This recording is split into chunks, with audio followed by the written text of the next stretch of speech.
नमस्कार, सत्यहिंदी.com में आपका स्वागत है। एक नजर अब तक की सुर्खियों पर। सुप्रीम कोर्ट ने शुक्रवार को समाजवादी पार्टी के दिग्गज नेता आजम खान की जमानत के मामले में अब तक फैसला न आने पर नाराजगी जताई। जस्टिस एल नागेश्वर राव और जस्टिस BR गवई की बेंच ने कहा कि चूंकि इलाहाबाद हाईकोर्ट ने आजम खान की जमानत याचिका के मामले में अपना फैसला सुरक्षित रखा हुआ है, इसलिए वो इस मामले में 11 मई को सुनवाई करेंगी। अदालत ने ऐसा इसलिए कहा क्योंकि हाईकोर्ट को आजम खान की जमानत याचिका के मामले में आदेश पास करने का वक्त मिल जाए। बेंच ने कहा कि ऐसे वक्त में जब आदेश सुरक्षित रख लिया गया है तो वो कोई आदेश नहीं दे सकती, इसलिए हाईकोर्ट को आदेश देने दिया जाए। बता दें कि इलाहाबाद हाईकोर्ट ने इस मामले में 5 मई को फैसला सुरक्षित रख लिया था। जस्टिस राव ने कहा कि फैसले को सुरक्षित नहीं रखा जा सकता है। 137 दिन हो गए हैं और अब तक कोई आदेश पास नहीं हुआ। उन्हें 86 मामलों में जमानत मिल गई है, अभी एक मामला है।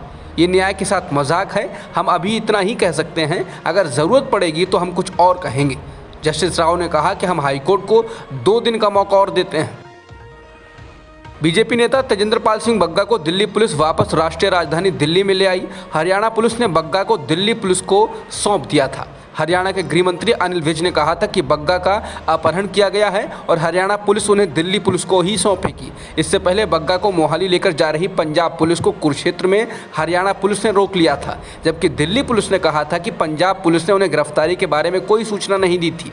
पंजाब पुलिस ने इस मामले में हाईकोर्ट का रुख किया है और अदालत से अपील की थी कि वो दिल्ली पुलिस को तेजेंद्र सिंह बग्गा के साथ हरियाणा का बॉर्डर क्रॉस नहीं करने दें, लेकिन हाईकोर्ट ने पंजाब की याचिका को खारिज कर दिया। बता दें कि पंजाब पुलिस शुक्रवार सुबह बग्गा के दिल्ली स्थित घर पर पहुंची और उन्हें गिरफ्तार कर लिया। बग्गा बीजेपी युवा मोर्चा के राष्ट्रीय सचिव हैं। दिल्ली बीजेपी के नेता कपिल मिश्रा ने ट्वीट कर बग्गा को गिरफ्तार किए जाने की जानकारी दी। दिल्ली पुलिस ने बग्गा की गिरफ्तारी पर अपहरण का मामला भी दर्ज कर लिया। इसके जवाब में पंजाब पुलिस ने हरियाणा के DGP को पत्र लिखा था और कहा कि बग्गा की गिरफ्तारी कोई अपहरण का मामला नहीं है और हरियाणा की पुलिस पंजाब पुलिस के काम में बेवजह अड़ंगा लगा रही है। बता दें कि बग्गा पर आरोप है कि उन्होंने 30 मार्च को हुए विरोध प्रदर्शन के दौरान मुख्यमंत्री अरविंद केजरीवाल को धमकी दी थी। महाराष्ट्र के अमरावती से निर्दलीय सांसद नवनीत राणा की गिरफ्तारी के मामले में महाराष्ट्र सरकार को मुंबई की सेशंस कोर्ट से बड़ा झटका लगा है। सेशंस कोर्ट ने नवनीत राणा और उनके विधायक पति रवि राणा को जमानत देते हुए अपने आदेश में लिखा है कि राणा दंपति पर मुंबई पुलिस के द्वारा राजद्रोह की धारा लगाना पूरी तरह से गलत है। नवनीत और रवि राणा ने कोई ऐसा काम नहीं किया था और ना ही कोई हथियार लाने के लिए किसी को उकसाया था जिसके चलते उन पर यह धारा लगाई जाए। मुंबई पुलिस के द्वारा लगाई गई राजद्रोह की धारा पर अब बीजेपी ने भी सवाल उठाने शुरू कर दिए हैं और मुंबई पुलिस को महाराष्ट्र सरकार का मोहरा बता दिया है। निर्दलीय सांसद नवनीत राणा और उनके विधायक पति रवि राणा की गिरफ्तारी हनुमान चालीसा विवाद में हुई थी। पश्चिम बंगाल में बीजेपी के एक और कार्यकर्ता की संदिग्ध हालत में मौत हुई है। कार्यकर्ता का नाम अर्जुन चौरसिया था और वह बीजेपी युवा मोर्चा का सदस्य था। चौरसिया का शव उसके घर के पास एक खाली पड़ी इमारत में फांसी पर लटका मिला। बीजेपी ने कहा है कि उनके कार्यकर्ता की हत्या की गई है, लेकिन TMC ने इससे इनकार किया है। ये मामला ऐसे वक्त में सामने आया है जब केंद्रीय गृह मंत्री अमित शाह राज्य के दौरे पर हैं। अर्जुन चौरसिया को अमित शाह के स्वागत में आयोजित होने वाली एक बाइक रैली में हिस्सा लेना था। इस घटना के बाद अमित शाह ने पश्चिम बंगाल में अपने बाकी कार्यक्रमों को रद्द कर दिया। शाह ने कहा कि बीजेपी के कार्यकर्ता की राजनीतिक हत्या हुई है। उन्होंने कहा कि इस मामले में CBI की जांच होनी चाहिए। अर्जुन चौरसिया की उम्र 27 साल थी और वो उत्तरी कोलकाता में बीजेपी का मंडल उपाध्यक्ष था। बंगाल बीजेपी ने ट्वीट कर कहा है कि बीते 1 साल में बीजेपी के 57 कार्यकर्ताओं की हत्या कर दी गई है। इलाहाबाद हाईकोर्ट ने कहा है कि मस्जिदों में लाउड स्पीकर का इस्तेमाल मौलिक अधिकार नहीं है। जस्टिस विवेक कुमार बिरला और जस्टिस विकास बदबार की बेंच ने एक याचिका पर सुनवाई करते हुए ये टिप्पणी की।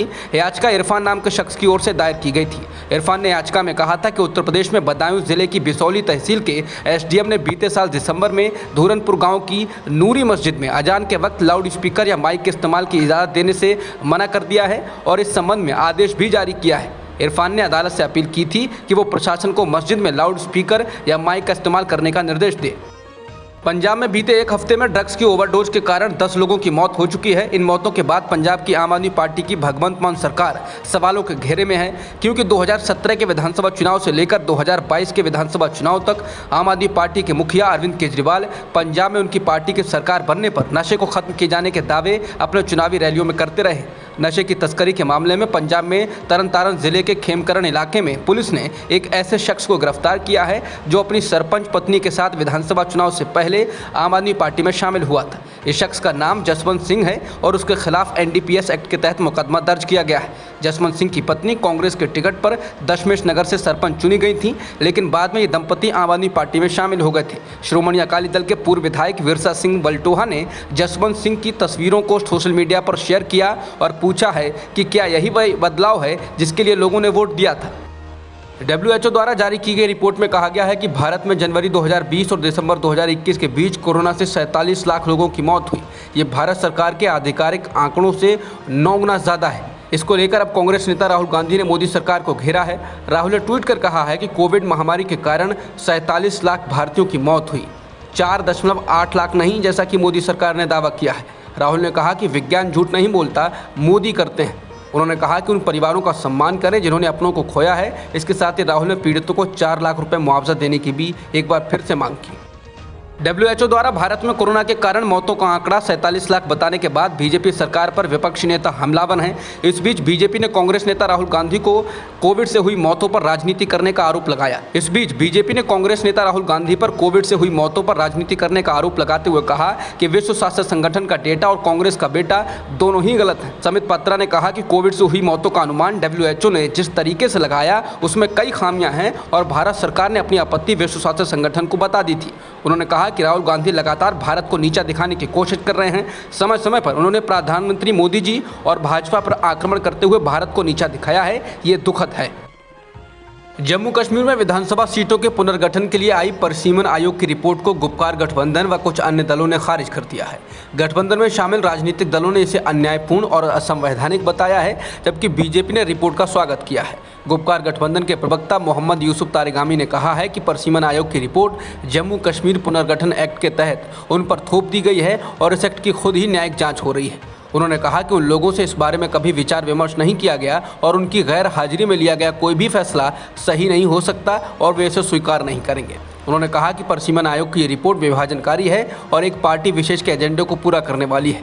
PDP की प्रमुख और पूर्व मुख्यमंत्री महबूबा मुफ्ती ने भी आयोग की रिपोर्ट को खारिज कर दिया और आरोप लगाया कि परिसीमन आयोग BJP का ही हिस्सा है। नेशनल कॉन्फ्रेंस के इमरान डार ने कहा कि परिसीमन आयोग के द्वारा जारी की गई रिपोर्ट BJP और उसके सहयोगियों को फायदा पहुंचाने के लिए तैयार की गई है। उन्होंने कहा कि जब भी विधानसभा चुनाव होंगे तो BJP और उसके प्रॉक्सी दलों को राज्य के मतदाता जवाब दे देंगे। पूर्व केंद्रीय मंत्री और कांग्रेस के नेता सैफुद्दीन सोज ने भी आयोग की रिपोर्ट को लेकर निराशा जाहिर की और कहा कि लोग शायद इस रिपोर्ट को स्वीकार न करें।